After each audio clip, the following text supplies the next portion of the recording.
ದೇವರ ಪರಿಶುದ್ಧವಾದಂಥ ನಾಮಕ್ಕೆ ಸ್ತೋತ್ರ ಉಂಟಾಗಲಿ. ಹೋಸನ್ನ ರಿವೈವಲ್ ಇಂಟರ್ನ್ಯಾಷನಲ್ ಮಿನಿಸ್ಟ್ರಿಯ ವತಿಯಿಂದ ನಿಮ್ಮೆಲ್ಲರಿಗೂ 79ನೆಯ ಸ್ವಾತಂತ್ರ್ಯ ದಿನಾಚರಣೆಯ ಶುಭಾಶಯಗಳನ್ನು ನಾವು ತಿಳಿಸ್ತಾ ಇದ್ದೇವೆ.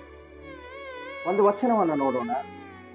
ಯೆರೆಮೀಯನ ಪ್ರವಾದನೆ ಗ್ರಂಥ 29ನೇ ಅಧ್ಯಾಯ 7ನೇ ವಚನ ಹೇಳ್ತಾ ಇದೆ, ನಾನು ಯಾವ ಪಟ್ಟಣಕ್ಕೆ ನಿಮ್ಮನ್ನು ಸಾಗಿಸಿದನೋ ಅದರ ಕ್ಷೇಮವನ್ನು ಹಾರೈಸಿ ಅದಕ್ಕಾಗಿ ಯೆಹೋವನನ್ನು ಪ್ರಾರ್ಥಿಸಿರಿ, ಅದರ ಕ್ಷೇಮವೇ ನಿಮ್ಮ ಕ್ಷೇಮ ಎಂಬುದಾಗಿ. ಹಾಗಾದರೆ ದೇವರು ಯಾವ ದೇಶದಲ್ಲಿ ನಮ್ಮನ್ನು ಇಟ್ಟಿದ್ದಾರೋ ಆ ದೇಶವನ್ನು ಕುರಿತಾಗಿ ಪ್ರಾರ್ಥಿಸುವಂಥ ಜವಾಬ್ದಾರಿ ನಮ್ಮ ಮೇಲೆ.